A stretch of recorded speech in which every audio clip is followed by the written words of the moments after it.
Oui, je te laisse introduire. Introduire quoi? Petite musique d'ambiance. Voilà. On se retrouve sur la chaîne de Dynasty, Ouais. en présence de... Je sais pas, comment je l'appelle. Tony Aiki. Franck Leboeuf. Sujet Sujet tabou. ouais, très tabou. Ouais. Donc on va démonétiser direct. La sexualité chez les éléphants. Donc la gonflette. Ça, ouais, alors ça c'est voilà. J'ai reçu une question et c'est une question que je reçois régulièrement. D'ailleurs toi aussi je pense. On reçoit toujours le côté la musculation c'est de la gonflette etc. Et encore plus avec les produits. On dit ouais quand vous prenez des produits, des fruits comme vous voulez, hein, peu importe. Quand vous arrêtez vous dégonflez. Donc ça prouve bien que ce que vous faites c'est de la gonflette. Je pense qu'il y a justement là il y a des étapes. Voilà. T'as soit les personnes qui sont extérieures à la muscu, donc les gens, les passants, les gens, on va dire lambda, c'est Ouais. triste, qui associent la gonflette à, en gros, tu vas à la salle, tu gonfles, mais t'as aucune force. Donc ils aiment bien jouer là-dessus. Souvent, c'est la dernière fois, je prenais un petit café, tranquille. Je me pose, bah, je suis plein, c'est pas de ma faute. D'ailleurs, ce mot-là, c'est vraiment un jargon de fruit. Ouais. Je suis plein, je suis bien. S'il vous plaît. Je me pose à mon café et voilà, il y a trois gags qui commencent à parler, c'est la trentaine, et qui d'un coup, bizarrement, parlent de muscu, d'un coup, parlent de free fight, de ouais, mais les mecs ils sont énormes et c'est de la guimauve et tout. Tu sais pourquoi. Je les ai inspirés, je pense, en arrivant. Donc, déjà, t'as le souci de ces gens qui ne font pas de muscu, qui associent déjà la muscu à. C'est du faux muscle, en fait. C'est un muscle artificiel qui ne contient pas de force contractile. Et bah déjà, ça je trouve c'est super chelou, l'histoire de faux muscles, vrai muscle, gonflette. Ouais. Et là, ce que tu parles, ouais, la gonflette au niveau des produits, bah, je pense que ça c'est beaucoup plus, on va dire, plausible, dans le sens où perte de glycogène, montée de glycogène, etc. C'est vrai qu'il y a des gens où c'est tellement flagrant et rapide, sur une semaine d'arrêt, 2 semaines d'arrêt des fruits, où d'un coup tu te dis, le mec, c'est le jour et la nuit. Ça existe, j'avais dit en fait une vidéo parce que t'as certains qui vont. Ceux qui ont, généralement, tu me diras si je me trompe, mais ce que j'ai constaté, c'est ceux qui montent, ils prennent des produits, ils vont gonfler très très vite en peu de temps. Ben, c'est ceux-là qui, quand ils arrêtent, ils perdent tout très rapidement. Alors qu'à l'inverse, ceux qui vont être progressifs, et ben, c'est ceux qui vont justement perdre un petit peu, mais pas tant que ça finalement. Un mec qui n'a jamais touché aux fruits, quand il va commencer, en général, il y aura tout ce qui est mouvement d'eau, glycogène, comme on a parlé, qui seront beaucoup plus flagrants parce qu'il part de rien. Donc il part d'une feuille blanche et d'un coup quand il prend, la plupart du temps, voilà, certains produits de base, en plus on va dire, voilà, les cocktails de débutants et tout, qui donnent beaucoup d'eau rapidement. Donc forcément ils prennent énormément, très vite. Et c'est vrai que tu as un effet gonflette vraiment, on va dire, étonnant. Après, voilà, quand tu as un certain niveau et que tu plus ou moins enchaînes tes cocktails à ta dose, etc., bah, vu qu'il n'y a pas de gros contraste, genre nati d'un coup fruité, bah, c'est forcément moins flagrant. Pourtant, ils prennent forcément un peu plus à un moment donné, mais je pense que c'est le mouvement d'eau en fait qui sont visuellement bah, qui donnent cet aspect, quoi. Puis après, on me parlait aussi des faits, tu sais, les. On m'envoyait des. On voyait des avant-après, tu sais, avec les anciens, les champions quoi, de l'époque, qui avaient arrêté. Bon, on pense même à Lebron, qui maintenant, Lebron il est toujours énorme, maintenant il est redevenu comme avant. Mais comme avant, non? plus ou moins.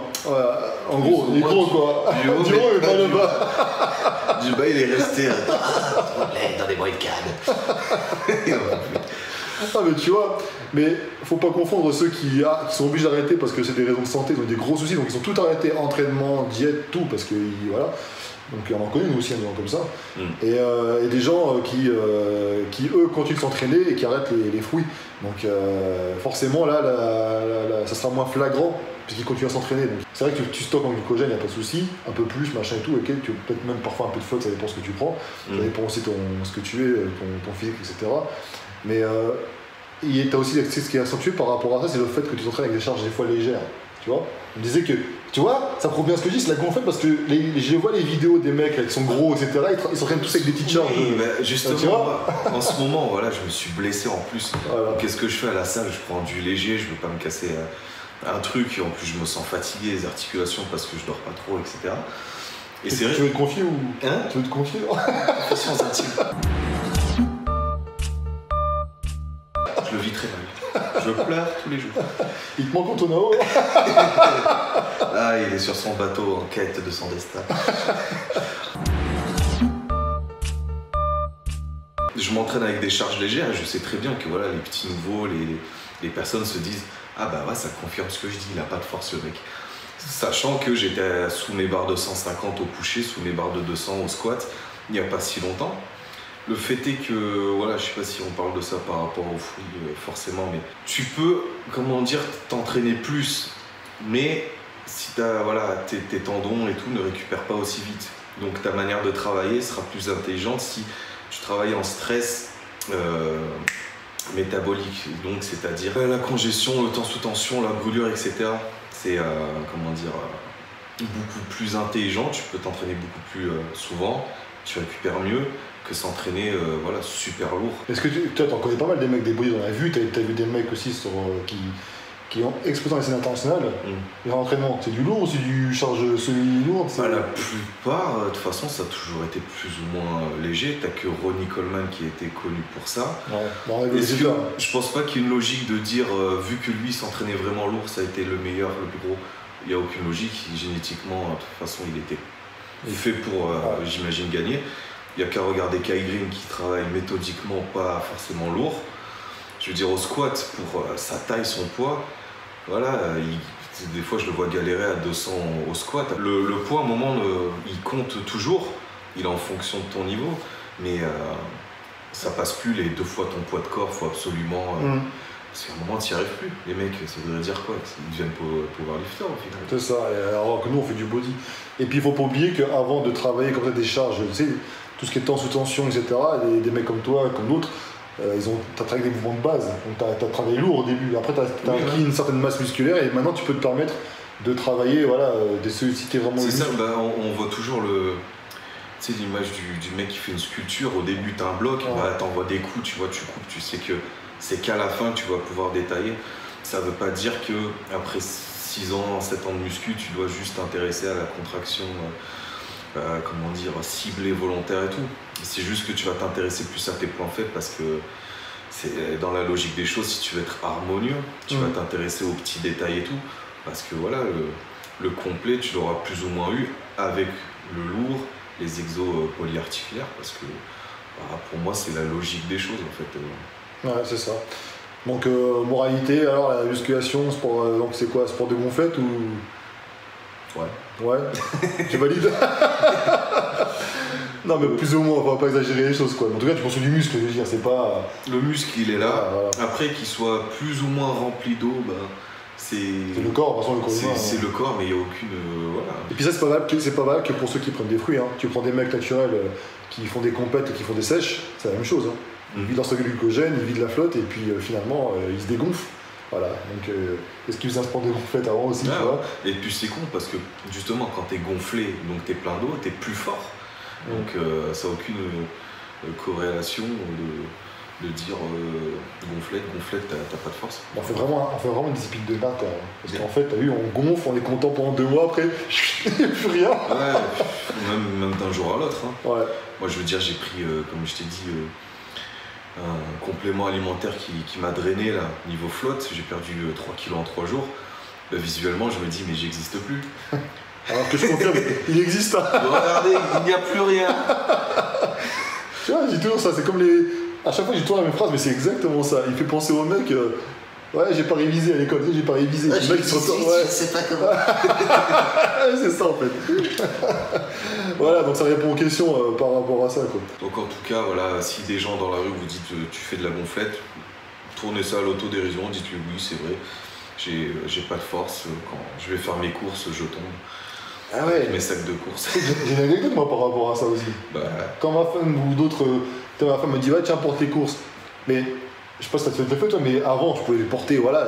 Mais c'est pas une question de force, mais c'est une question de je peux plus rester longtemps. La brûlure. Ouais, ça tu crames mon gars, mais en 2 secondes. Justement, ça me fait rebondir. Ouais. C'est vrai que quand t'es sous fruit, par exemple, il y a un truc tout con, c'est quand t'as un appel téléphonique et tu dois rester comme ça. Ouais. Alors sincèrement, ton épaule commence à brûler au bout d'une minute, donc tu passes ton temps, tu sais, on dirait que t'as une pierre chaude, t'es là.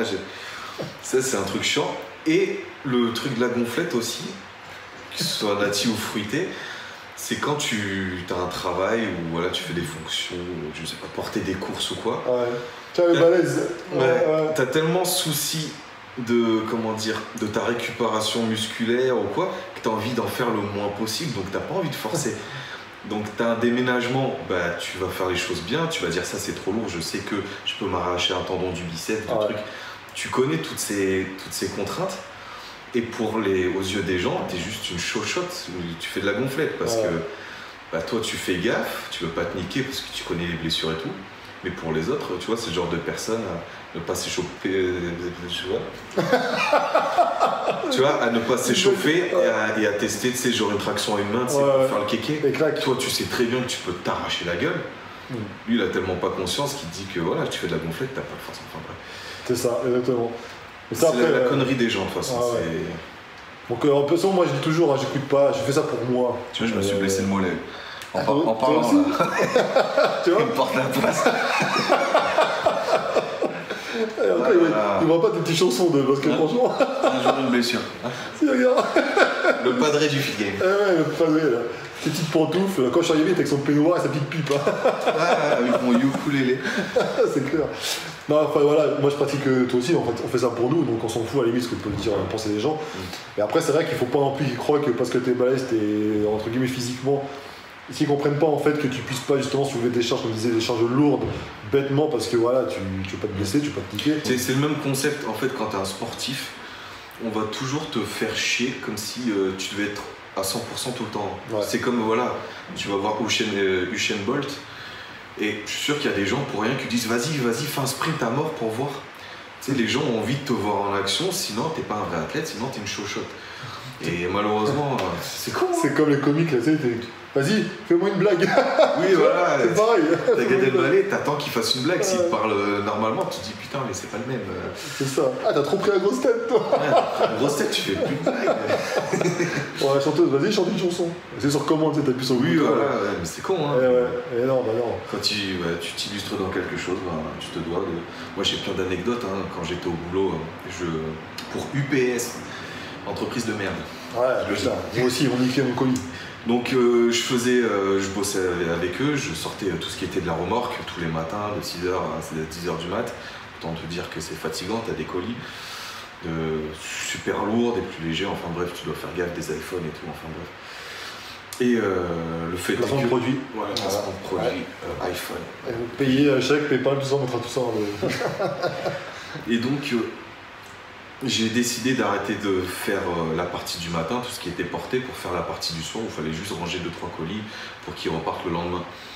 Et le responsable du matin s'est royalement foutu de ma gueule dans mon dos en disant ah, le mec du matin c'est une chochotte, vous voyez, hein, il fait de la muscu mais c'est trop fatigant pour lui le truc. Bah, le karma lui est tombé dessus, il s'est arraché l'épaule en m'imitant, en prenant un colis du style moi aussi je peux faire ça. Le mec il s'est arraché le fusil épineux. Donc voilà, petite anecdote marrante, mais les gens lambda, voilà, éviter de faire chier le monde. Voilà. Parce que voilà, le roidrage, ça existe. Ça tue les gens. Voilà. Mais bon, par rapport à ça, donc voilà, c'est la réponse qu'on peut vous apporter. Ça reste toujours de la merde, hein, mine de rien, ça reste toujours dangereux. C'est pas encouragé, on le dit, on le répète à chaque fois. C'est pas. Et fouilles. Tu sais, 5 fruits et légumes par jour, ça dépend lesquels. Ouais, mais voilà. Non, c'est sincèrement, on a beau en parler avec plus ou moins de légèreté depuis quelques mois, quelques années peut-être. Le fait est que c'est devenu populaire et je pense que c'est une très mauvaise chose parce que les gens en ont moins peur. Nous, on essaye de faire la part des choses en disant voilà, ce n'est pas quelque chose qui te tue au bout de 2 semaines, mais ce n'est pas non plus quelque chose qui est anodin. Et voilà, c'est quelque chose qu'il faut toujours éviter parce que ça reste illégal, parce que ça reste de toute façon mauvais pour la santé. On a beau comparer ça à oui, mais les gens se tuent à la malbouffe ou à la cigarette. On conçoit, c'est vrai, c'est con, mais ça reste quelque chose de mauvais. Et ça, c'est voilà. Et pour quelque chose d'éphémère, parce que tu peux pas rester toute ta vie physiquement bien. Et moi, je l'ai très bien compris. T'es sur Instagram, tu regardes les gens constamment, t'es tout le temps en train de te dire putain, je peux quand même être comme ça, plus veineux, plus sec, plus truc. Et tu te lances dans une quête. Et tu finis comme des gens qui, à 45 ans, font encore des compètes tout le temps, et qui n'ont aucune vie. Et à un moment, il faut avoir une prise de conscience de se dire ça peut être peut-être un kiff pendant un moment, histoire d'essayer, ne pas mourir con, j'en sais rien, en le faisant intelligemment. Mais outre mesure, non, c'est pas. C'est quoi? Il faut utiliser l'énergie plus pour construire une vie, un projet, quelque chose de concret, parce que des fois, on en connaît combien des gros là qu'on voit, ils ont 40 balais, les mecs ils ont rien construit à côté, hein, donc ils ont tout misé là-dessus, ils ont rien construit. Mais c'est ça, de toute façon, si tu veux être un gros bodybuilder, tu dois déjà avoir une génétique de Zeus, et ensuite un investissement des gens qui croient en toi, qui te payent pour tout. Donc là, tu commences à être clairement une vache à lait. Je veux dire, pendant des années, on va te bourrer de trucs histoire d'être le meilleur. Tu vas complètement mourir parce que voilà, tes organes, tout va tomber en miettes. Soit, autre mesure, tu te dis, bon, j'ai envie d'être plutôt comme les Jeff Sade, les Sergi Constance. Mais c'est aussi, en fait, à l'année, t'as pas de saison off. À l'année, techniquement, t'es censé être tout le temps bien, tout le temps plein, veineux, sec, truc. Ça veut dire toute l'année, continuer. Je sais pas si t'imagines, mais voilà, c'est un gros sacrifice. Et je peux en parler parce que voilà, j'ai fait ce que je voulais faire dedans. Maintenant, ça m'empêche pas d'avoir une prise de conscience et de dire aux gens, voilà, évite de le faire tant que c'est pas, selon toi, le projet de ta vie, parce que t'as pas d'autre choix. C'est parce que, voilà, je peux pas dire, voilà, t'as des gens qui ont des rêves, qui veulent le faire. Bon, vous ne laissez pas abuser, de toute façon on fera d'autres des vidéos qui expliquera tout ça, vous ne laissez pas abuser par tout ce que vous voyez. Mais voilà, c'est pas anodin comme tu l'as dit, alors nous on en parle en déco, etc. Mais on connaît beaucoup de gens dans ce milieu-là qui ne rigolent plus avec ça. Et puis même nous, hein, j'ai déjà fait une vidéo qui explique tout ça sur la vidéo des 20 000 abonnés. Tu t'es reconnu un petit peu là-dedans aussi, donc voilà, c'est pas anodin. Après on est tous adultes responsables, mais bon, je pense notamment aux plus jeunes, oubliez ça tout de suite, hein. Sinon on les défonce. On va pas garder du Nord, machin, on va directement là où vous habitez, on vous casse en deux là.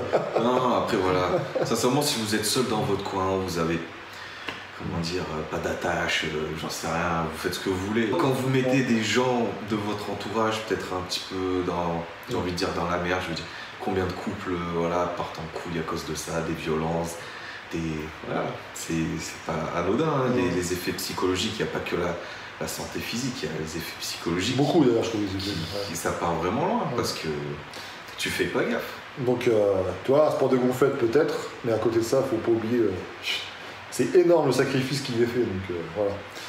Bon, bah écoute, hein, on a fait le tour. On a fait le tour, ouais. Retrouvez-le sur son Instagram. Par contre, pas trop d'abonnés chez lui parce qu'il y en a déjà beaucoup, donc on est plutôt chez moi. Je suis à 2000 abonnés d'être à 300 000, donc je compte sur vous. Ouais, si, allez, 300 000 abonnés pour Loïc. Voilà, il faut rattraper Thibaut InShape. Ouais, c'est vrai. Mais qu'avec des Mexicains, évidemment. les fameux Mexicains, mon gars. Et d'ailleurs, tu fais quoi alors quand t'as les 300 000 là? Bah ouais, une fête. Ouais, je fais une fête. Je vous donnerai mon adresse. Vous pouvez venir ici avec un cadeau. Ouais. Hein. Je ramènerai les cubanistos et puis on se fait plaisir, on se mate un truc. Et moi j'ai la piscine à côté, moi. On fait une grosse vidéo. On peut aller à la piscine à côté de chez moi. Moi je dis, regarde, j'habite au 4ème, on fait vraiment une piscine en bas. Je sais pas si tu peux faire un décret. Je sais pas. Une piscine. Franchement, on se fait un projet X. Ouais. Non, il faut appeler Thibaut InShape, il a le pouvoir lui, pour ça. Ah ouais, il n'y a que lui, on dit. Salut, je te parle jamais. Vous êtes saisi, je peux gratter. Il y a moyen que tu fasses un projet X sur Nice. Un projet X. Bon, allez, on va essayer de déconner. À bientôt. À bientôt.